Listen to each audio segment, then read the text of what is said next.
अब देखो, calculation of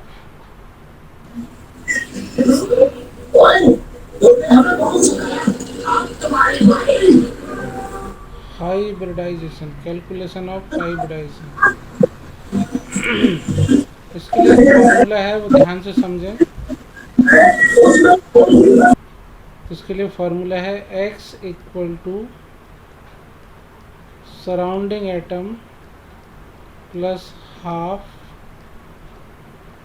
g minus B plus minus E.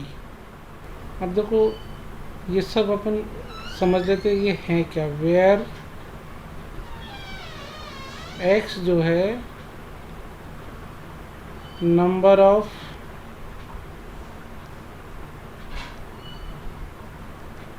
Hybrid orbitals, x की जो भी वैल्यू आएगी उस वैल्यू से अपन को पता लगेगा कि नंबर ऑफ हाइब्रिड ऑर्बिटल्स कितने हैं। कैसे देखो, इफ़ x इक्वल टू 2, अगर x की वैल्यू 2 आती है तो अपन समझ जाएंगे हाइब्रिडाइजेशन sp है। कैसे समझे, क्योंकि 2 हाइब्रिड ऑर्बिटल sp हाइब्रिडाइजेशन में ही मिलता था। जब 1s 1p ऑर्बिटल इंटरमिक्स होते थे तो हमको 2 ऑर्बिटल मिलते थे न्यू, उनका नेम sp होता था। तो अगर हमको इस फॉर्मूले में x की वैल्यू 2 मिलेगी तो अपन तुरंत समझ जाएंगे कि हाइब्रिडाइजेशन sp है। अगर x की वैल्यू 4 मिलती है तो क्या समझेंगे अपन, sp3। अगर 5 मिलती है तो sp3d। अगर 3 मिलती है तो sp3d। राइट। तो x की वैल्यू से ऐसे हाइब्रिडाइजेशन का पता लगेगा। अब एस ए जो लिखा हुआ है इट इज सराउंडिंग एटम।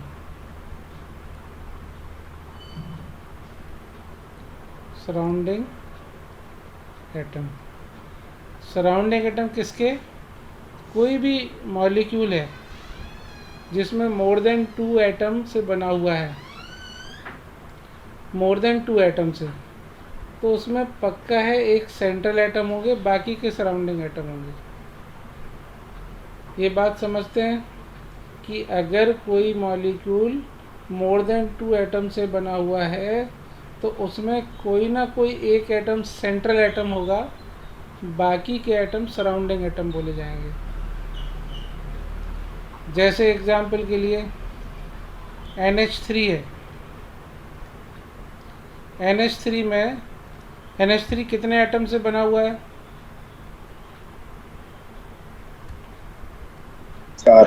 4 से बना हुआ है। अब इन 4 एटम्स में कोई एक सेंट्रल में रहेगा, बाकी सराउंडिंग में रहेगी।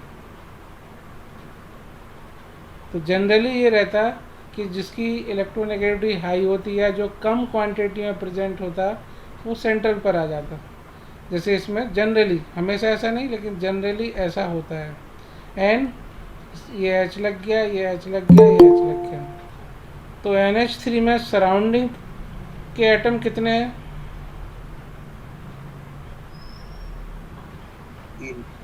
3 hydrogens are surrounding atom. Central atom कौन है, nitrogen. Nitrogen is central atom and hydrogens are surrounding atoms. In ammonia there are 3 surrounding atoms. समझ में आ रहा है ये बात। अब अगर CO2 में हम पूछें CO2 में कितने सराउंडिंग एटम्स हैं तो क्या आंसर मिलेगा, 2 राइट। सेंट्रल एटम कौन है, C. Carbon. Carbon is the central atom and oxygen is in surrounding. ऐसे करके इसका कंपाउंड बनता है। तो एस ए यहाँ इस फॉर्मूले में आ जाए। S A number of surrounding atom show करेगा, ठीक। हाफ के बाद अब जी, जी होता है number of valence electron. G क्या होता है? Number of valence electron. Valence electron समझते?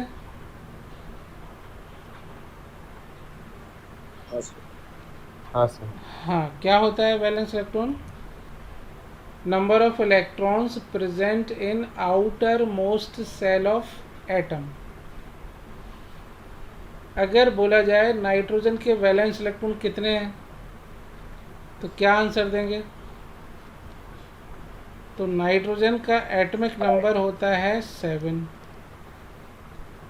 तो वैलेंस इलेक्ट्रॉन में कितने इलेक्ट्रॉन होंगे? 5। 5. तो 5 is the valence electron of nitrogen. Carbon के वैलेंस इलेक्ट्रॉन कितने हैं? 4. Right.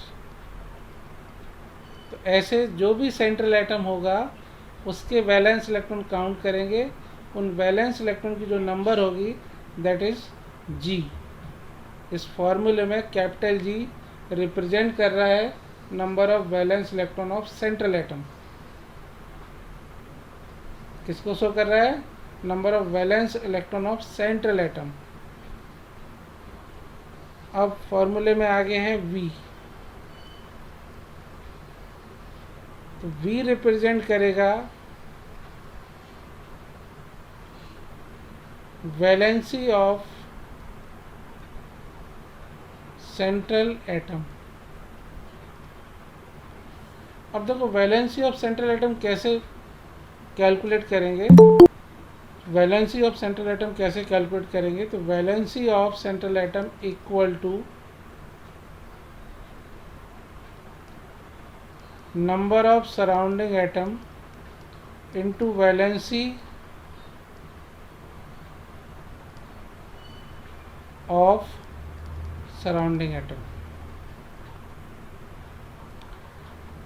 Number of surrounding atom into valency of surrounding atom, ये करेंगे तो हमको वैलेंसी ऑफ सेंट्रल एटम मिल जाएगा, जिसको V से रिप्रेजेंट किया जा रहा है। अब जैसे अमोनिया में पूछा जाए what is the valency of central atom in ammonia, तो क्या आंसर होगा? 3। बिल्कुल ठीक, क्योंकि नंबर ऑफ सराउंडिंग एटम 3 है और हाइड्रोजन की वैलेंसी 1 होती है। 3 into 1 equal to 3। 3 is the valency of central atom in ammonia. CO2 में पूछा जाए what is the valency of central atom? 4। अगर H2SO4 में पूछा जाए what is the valency of central atom, तो देखो इसका स्ट्रक्चर अपन ने बनाया भी था, ऐसा बना था।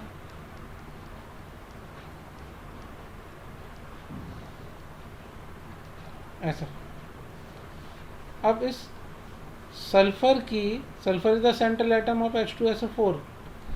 सल्फर की वैलेंसी फाइंड करना है अपन को, तो क्या करेंगे? यहाँ लिख देंगे valency of sulphur equal to. अब सल्फर के सराउंडिंग में कौन कौन है? ऑक्सीजन। हाँ, अब ऑक्सीजन कितने हैं? 4. 4 हैं, जिसमें इन दो ऑक्सीजन की एक एक वैलेंसी एस से कनेक्ट है, क्योंकि एक वैलेंसी H से कनेक्ट है, एक S से कनेक्ट है। 1 valency connect through H and 1 through S। ठीक। और यहाँ ये वाली ऑक्सीजन में जो कोऑर्डिनेट बॉन्ड से कनेक्ट है, यहाँ पर ऑक्सीजन की दोनों वैलेंसी सल्फर से कनेक्ट है। ये बात समझ में आ रही है? बिल्कुल सिंपल सी बात है कि सराउंडिंग एटम यहाँ ऑक्सीजन है। दो ऑक्सीजन ऐसे दिखाई दे रहे हैं जो कि H से कनेक्ट है। जब ऑक्सीजन या कोई भी एटम हाइड्रोजन से कनेक्ट होता है तो वो अपनी वन वैलेंसी को बिजी कर देता है। ये पढ़ा है आप लोगों ने कभी? आप लोगों ने 9th में ये चीज़ पढ़ा होगा। 9th में वैलेंसी को NCERT में एग्जाम्पल दिया गया कि वैलेंसी इज द आर्म। ध्यान है, ये पढ़ा है। ऑक्टोपस की 8 आर्म है, यानी ऑक्टोपस की वैलेंसी 8 है। ह्यूमन बीइंग की 2 आर्म है, तो ह्यूमन बीइंग की वैलेंसी 2 है। एक ऑक्टोपस कितने ह्यूमन बीइंग को आर्म टू आर्म लॉक कर पाएगा? तो वहाँ पर क्या है कि 8 आर्म ऑक्टोपस की और 2 आर्म ह्यूमन बीइंग की, तो ऐसे ऐसे करके वो 4 ह्यूमन बीइंग को आर्म टू आर्म लॉक कर पाएगा। ऐसा एग्जाम्पल दिया गया। तो ऐसे यहाँ पर उसी एग्जाम्पल से अपन आगे बढ़ के आए। पढ़ा है ये? NCERT पढ़ी है ना 9th में? हाँ सर। ये एग्जाम्पल याद आया कि ये हाँ सर। याद आया ना? तो ये NCERT 9th NCERT में वैलेंसी को ऐसे समझाया गया है। वही चीज़ दिमाग में रखेंगे कि जो ऑक्सीजन एटम है इसके 2 आर्म है, हाइड्रोजन का 1 आर्म है। तो ऑक्सीजन का 1 आर्म हाइड्रोजन से लॉक हो जाएगा, रिमेनिंग 1 आर्म सल्फर से लॉक होगा। ठीक, यहाँ पर भी, इस साइड भी। अब ये ऑक्सीजन के दोनों आर्म सल्फर से ही लॉक हैं। तो यहाँ बताओ सल्फर के कितने आर्म होंगे? टोटल आर्म ऑफ सल्फर कितने होंगे? 16। 16 कैसे होंगे? 16 is the atomic number, arm नहीं। 6 होंगे, 6 होंगे। यहाँ 2 आर्म सल्फर के, 2 आर्म ऑक्सीजन को लॉक किए हुए हैं, तो 2 आर्म सल्फर। यहाँ 2, यहाँ 1, यहाँ 1, total 6 arm of the sulphur, यानी वैलेंसी ऑफ सल्फर इज 6। ऐसे करके कैलकुलेट करेंगे अपन।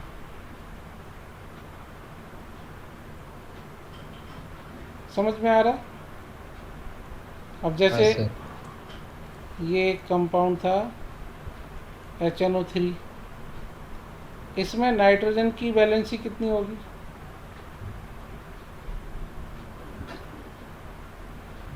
5, राइट, बिल्कुल बिल्कुल सही। ऐसे करके अपन जो भी मॉलिक्यूल दिया रहेगा उसके सेंट्रल एटम की वैलेंसी कैलकुलेट करेंगे और वो वैलेंसी को यहाँ V की जगह डालेंगे। ठीक। अब ये जो कैपिटल E लिखा हुआ है,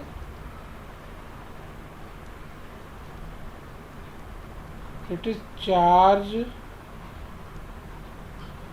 ऑन आयन, और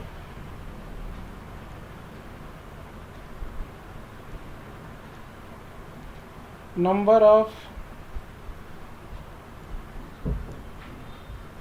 extra electron added in ion। अब देखो इसका मीनिंग क्या है कि अगर अपने पास सल्फेट आयन है, this ion is known as sulphate, sulphate ion है। सल्फेट आयन में अपन को क्या क्या पता करना है? सबसे पहले तो surrounding atom, number of surrounding atom कितने आएंगे बताओ? 4। 4 आएगा 4 एक चीज़।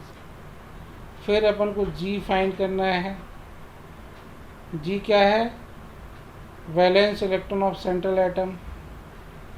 सेंट्रल एटम 6 यहाँ सल्फर है, 6G होगा। 6 कैसे आया? क्योंकि सल्फर का एटॉमिक नंबर 16 होता, कॉन्फ़िगरेशन 286 होता, लास्ट सेल में इलेक्ट्रॉन 6 आए हैं, इसलिए बैलेंस इलेक्ट्रॉन 6। अब जी आएगा -V, वैलेंसी ऑफ सल्फर, ये कितना होगा?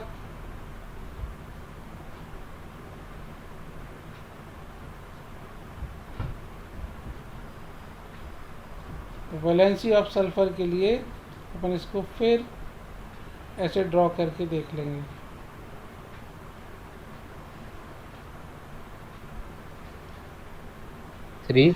नहीं, सल्फर के टोटल कितने आर्म होंगे जो इस तरीके से ओ को पकड़ पाएगा? ये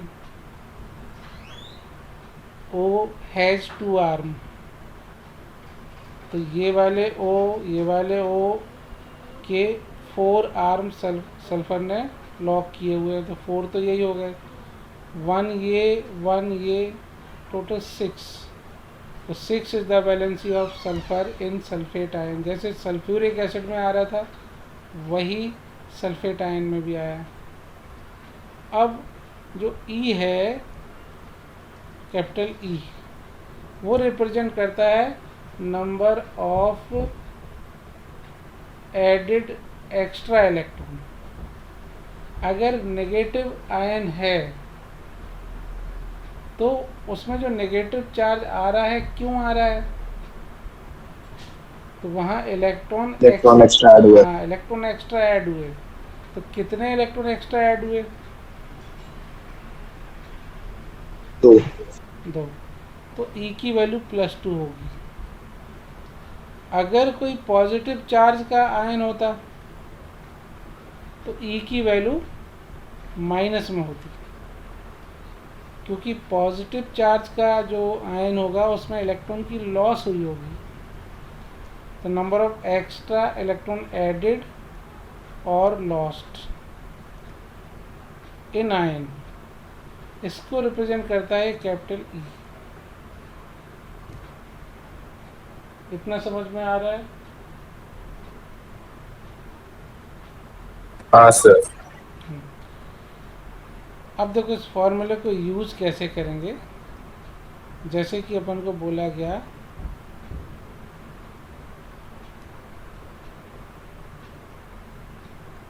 वाटर का हाइब्रिडाइजेशन कैलकुलेट करिए।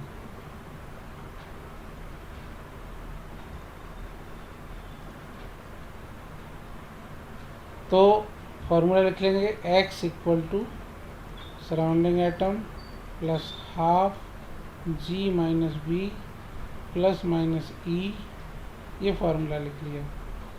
अब वाटर में सराउंडिंग एटम कितने हैं?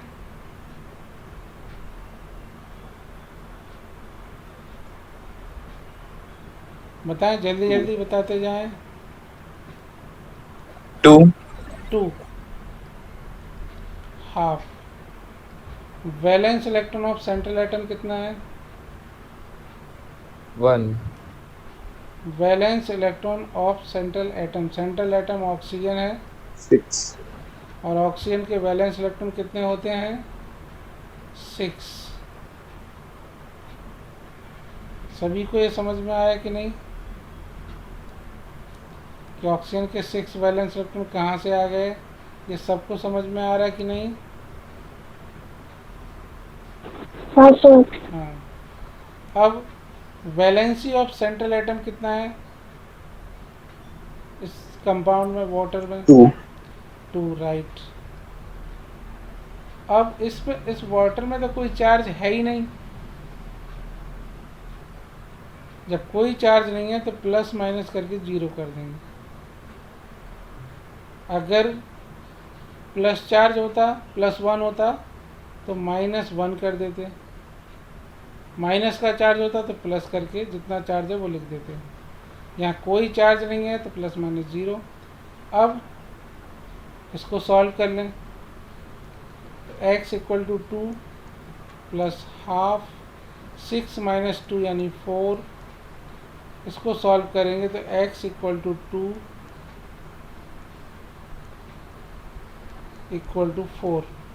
अब x 4 आया तो हाइब्रिडाइजेशन कौन सा होगा? sp3। राइट। तो ये आंसर मिल गया अपन को कि वाटर का हाइब्रिडाइजेशन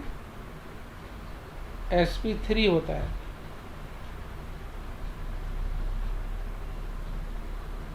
बताएं, समझ में आया? हाँ सर। हाँ सर। हाँ, अब एक दूसरे कंपाउंड का कैलकुलेट करें।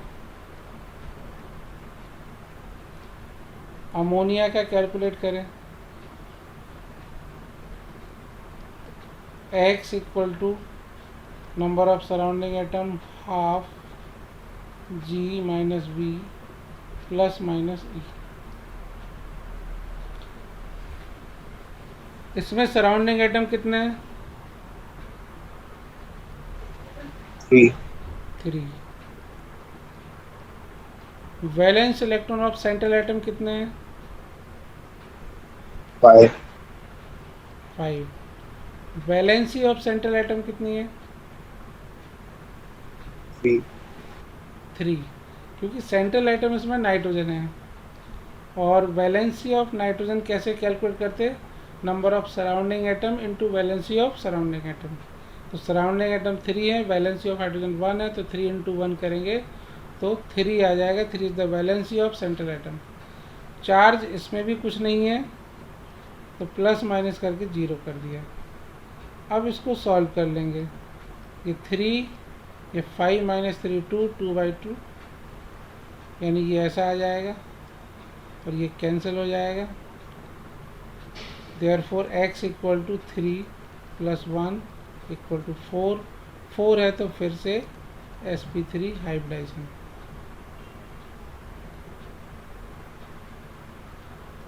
ठीक है, समझ में आ रहा है इतना? हाँ सर। अब देखो SF4,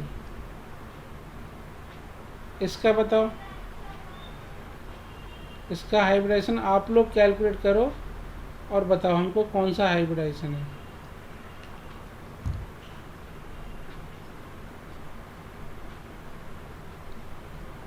कर पाएंगे?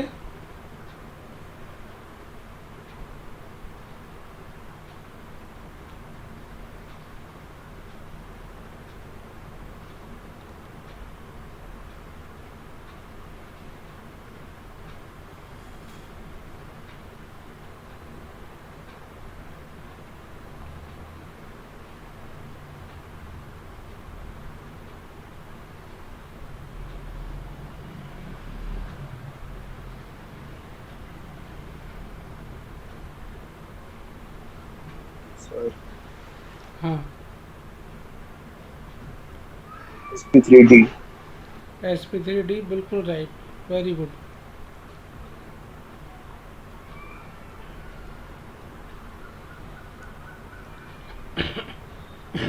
अब देखो ये कैसे आया sp3d, ये सभी लोग समझ लें।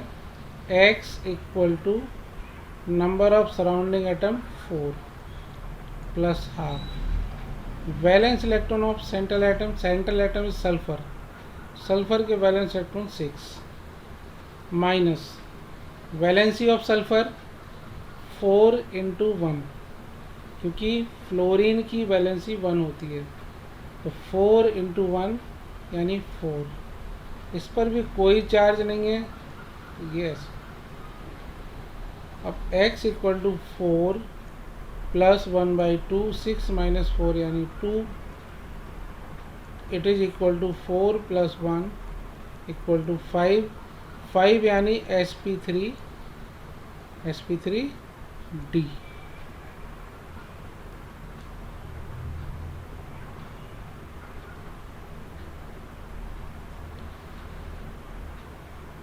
ठीक है, sp3d है, तो sp3d का शेप क्या होता?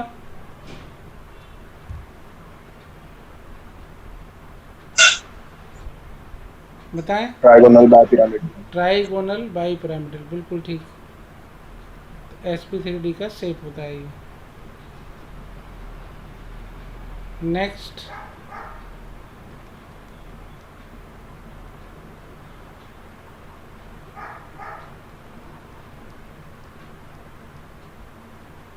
इस आयन का हाइब्रिडाइजेशन बताएं।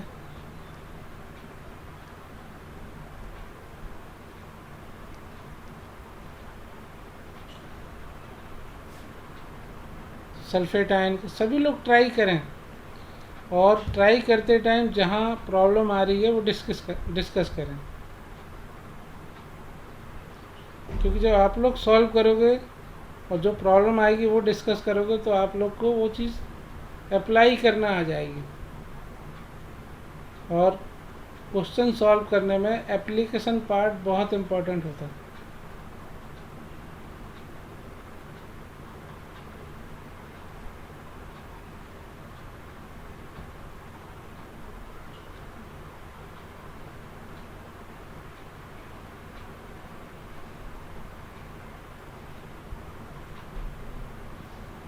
Sir hmm, sp3। हाँ ठीक।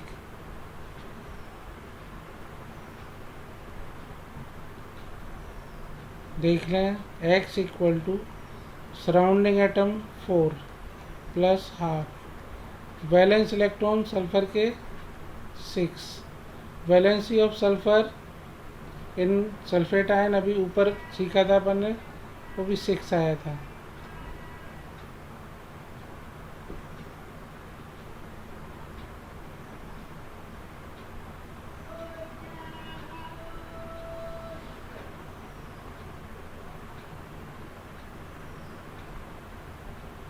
सल्फर 6, हाँ ठीक। और चार्ज कितना आया?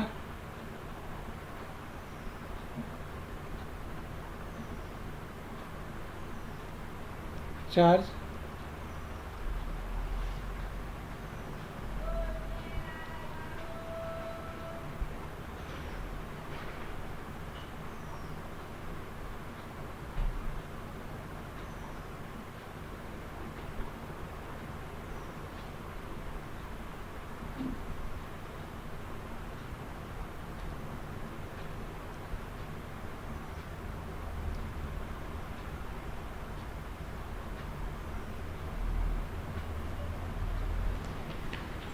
हाँ देखो, इसमें क्या करेंगे,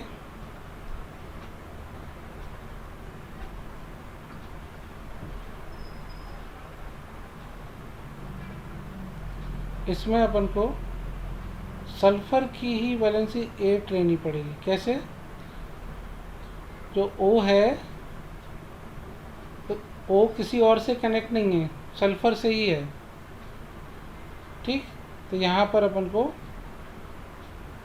4 इंटू 2 8 लेनी पड़ेगी। फिर इसको सॉल्व करेंगे तो हमको x इक्वल टू 4 आ जाएगा, 4 आ जाएगा तो sp3 हाइब्रिडाइजेशन का आंसर आएगा। ये 8 समझ में आया?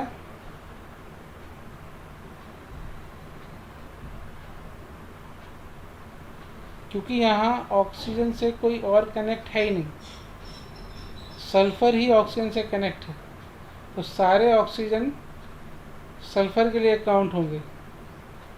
तो valency of oxygen is 2 and number of oxygen 4, तो 4 इंटू 2 करके 8 आएगा, 8 वैलेंसी की जगह पुट करेंगे, और ये -2 चार्ज है तो +2 चार्ज करके फिर ये कैंसिल हो जाएगा, sp3 इसका आंसर आएगा। आया समझ में? अब देखो, इसका कैलकुलेट करो ऐसे ही,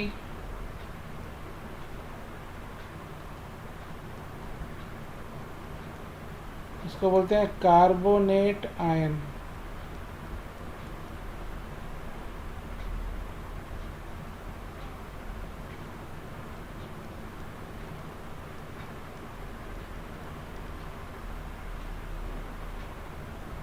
इसमें जब फॉर्मूला अप्लाई करेंगे तो x equal to number of surrounding atom 3, half valence electron of carbon 4, valency of carbon 3 into 2, oxygen 3 है और 2 उसकी वैलेंसी है, तो 3 इंटू 2 यानी 6, और माइनस का 2 चार्ज है तो प्लस का 2। इसको सॉल्व कर लेंगे तो ये वाला पोर्शन 0 ही हो जाएगा। It is equal to 3 plus 0 equal to 3, 3 है तो sp2 हाइब्रिडाइजेशन।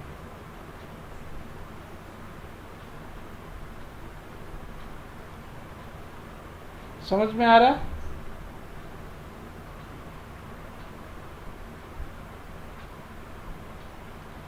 बताएं, रिप्लाई दें, समझ में आ रहा? हाँ सर।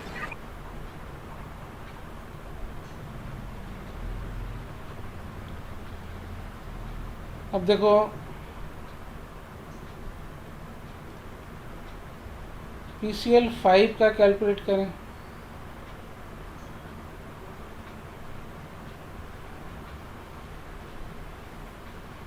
PCl 5 तो फॉर्मूला वही x number of surrounding atom 5 plus half g, यानी valence electron of phosphorus 5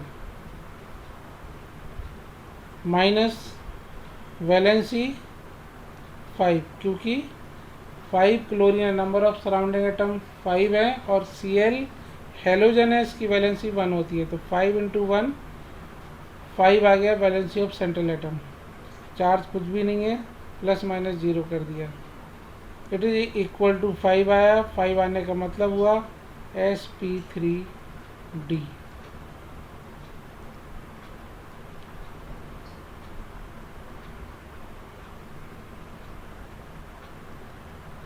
SF6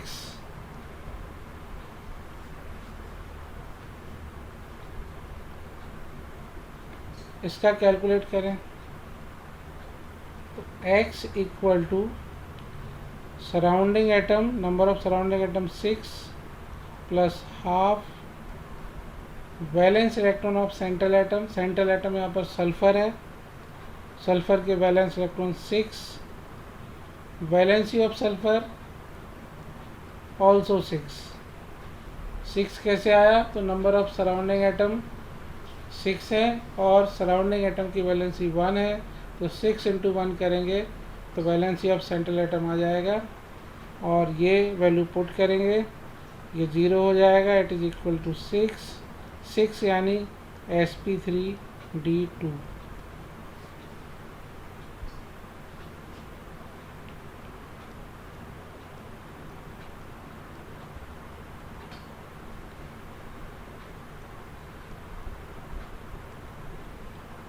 IF7 का कैलकुलेट करके बताएं। करो कैलकुलेट और बताओ मेरे को।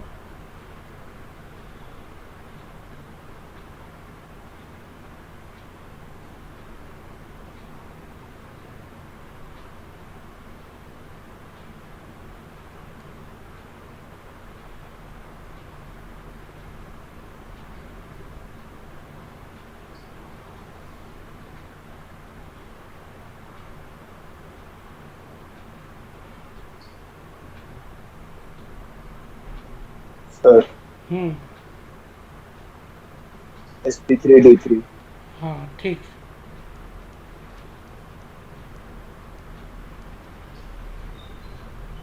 अब देखो कैसे कैलकुलेट किया, तो x equal to surrounding atom 7 plus half valence electron of iodine 7, valency of iodine in this compound that is also 7। valency 7 कैसे आया? Number of surrounding atom into valency of surrounding atom, तो 7 into 1 ऐसे करके ये 7 आ गया। इसको solve करेंगे तो it is 7 plus 0 equal to 7 आया तो sp3d3 हाइब्रिडाइजेशन। अब IBr3 इसका हाइब्रिडाइजेशन बताएं।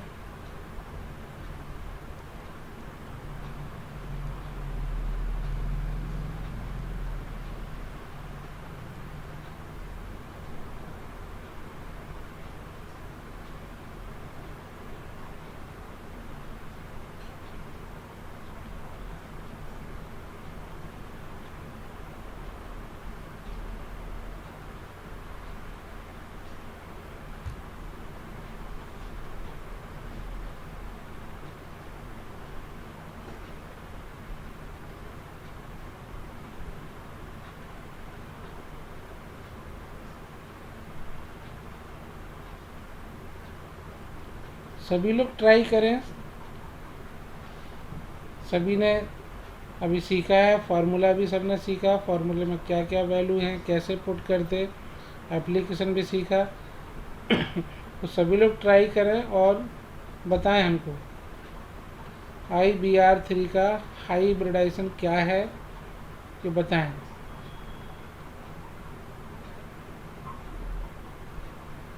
sp3d। हाँ ठीक।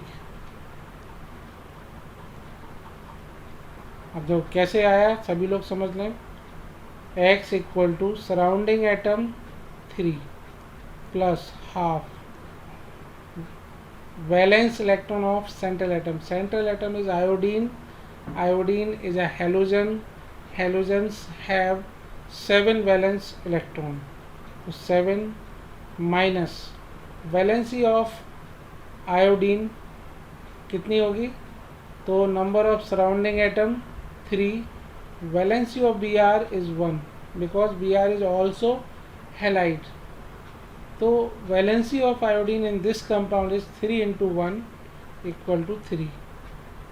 देर इज नो चार्ज, तो चार्ज वाला वो वैल्यू हटा दिया। अब इसको सॉल्व कर लिया तो 3 प्लस हाफ 7 माइनस 3 यानी 4 कैंसिल किया। 3 प्लस 2 इक्वल टू 5, 5 यानी sp3d।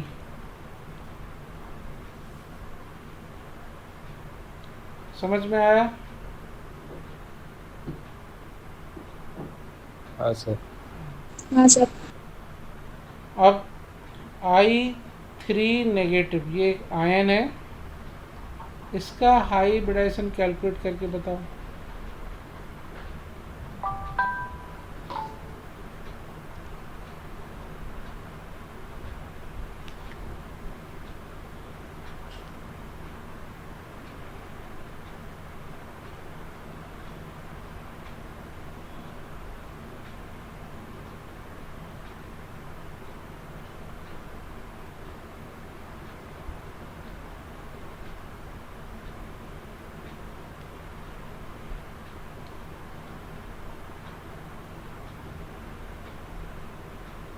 sp3d।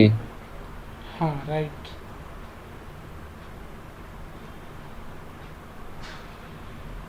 तो कैसे आया, तो x equal to total iodine 3 है।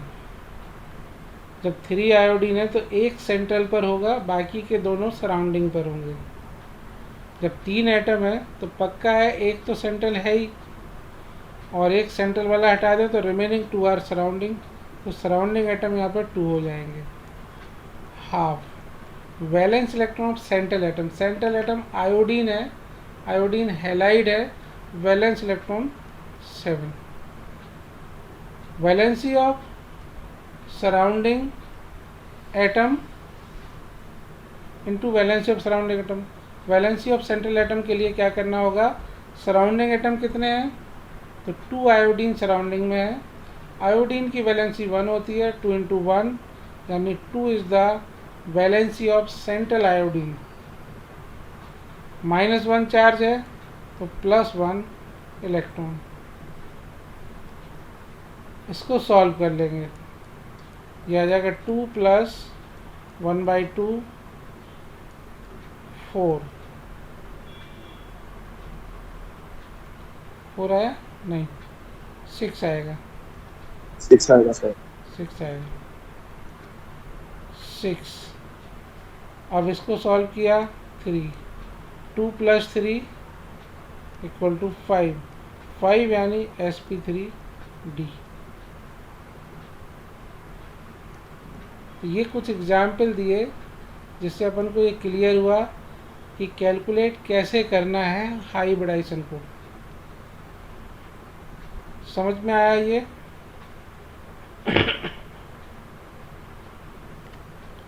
समझ में आया? हाँ सर। अब देखो थोड़ी सी और जानकारी कि जो स्ट्रक्चर होता है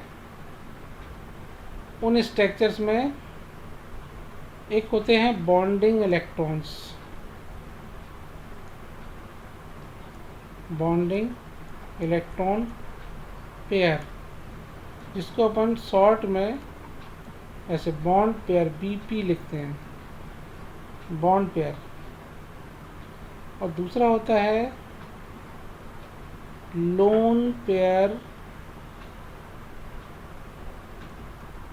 इलेक्ट्रॉन्स, जिसको अपन स्मॉल l स्मॉल p से LP लिखते हैं। BP यानी बॉन्डिंग इलेक्ट्रॉन पेयर या बॉन्ड पेयर इलेक्ट्रॉन, ये भी बोल सकते हैं। LP यानी लोन पेयर इलेक्ट्रॉन्स। अब बॉन्ड पेयर इलेक्ट्रॉन क्या होते?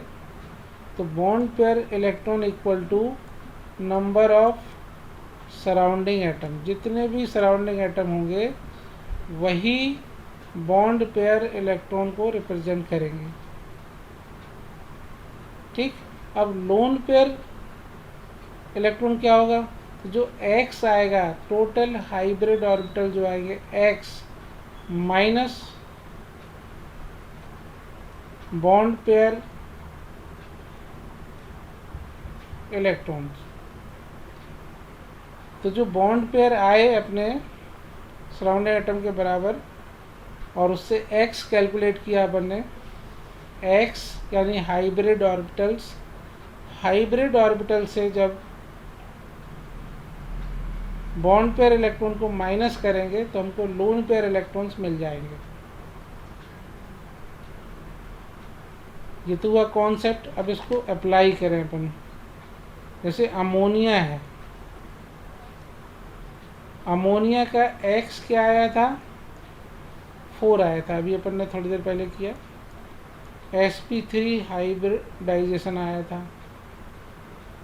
अब इसमें हमको बॉन्ड पेयर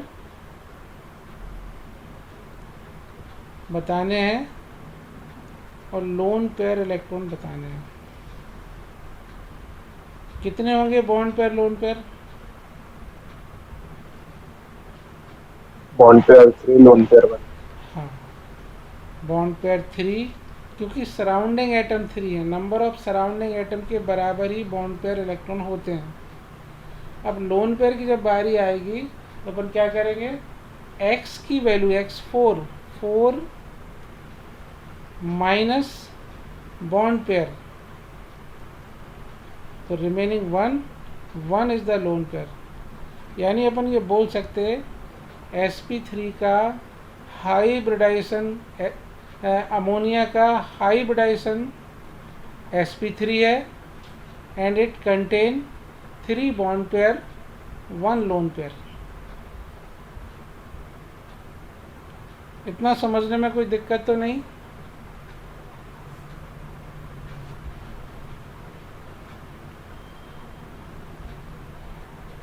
बताएं। हाँ सर। इतना समझ में आ गया? हाँ सर। हाँ सर। ठीक।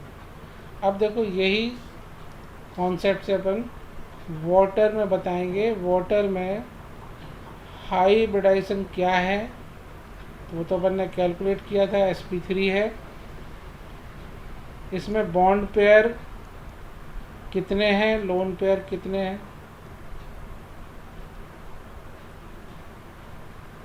बताएं।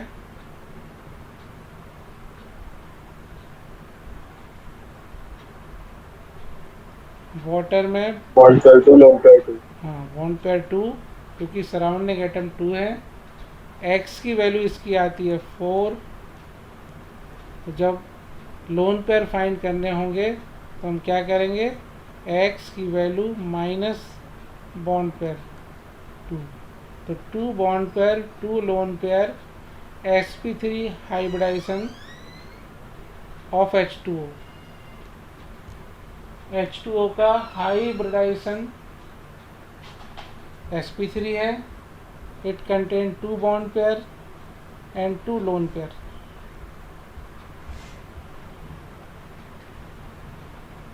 अब इसमें बताओ SF4 इसका हाइब्रिडाइजेशन एंड बॉन्ड पेयर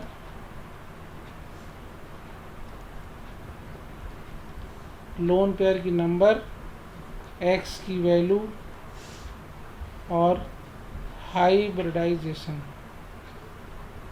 ये सारी जानकारी SF4 के बारे में दो। Bond pair 4 lone pair.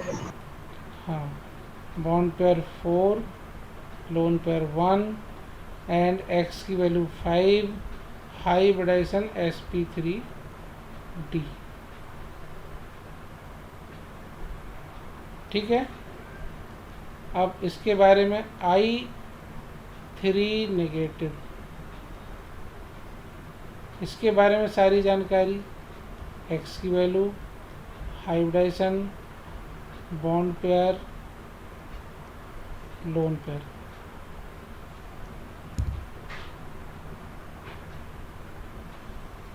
x की वैल्यू मतलब 5 sp3d हाइब्रिडाइजेशन, हाँ बॉन्ड पेयर 2 लोन पेयर 3। हाँ बॉन्ड पेयर 2 लोन पेयर 3।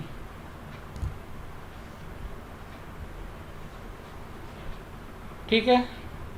तो ऐसे अपन किसी भी कंपाउंड का, कोई से भी आयन का हाइब्रिडाइजेशन क्या होगा, नंबर ऑफ हाइब्रिड ऑर्बिटल्स क्या होंगे, उनके बॉन्ड पेयर इलेक्ट्रॉन कितने होंगे, लोन पेयर इलेक्ट्रॉन कितने होंगे, वो सब फाइंड कर सकते ईजिली। ठीक है।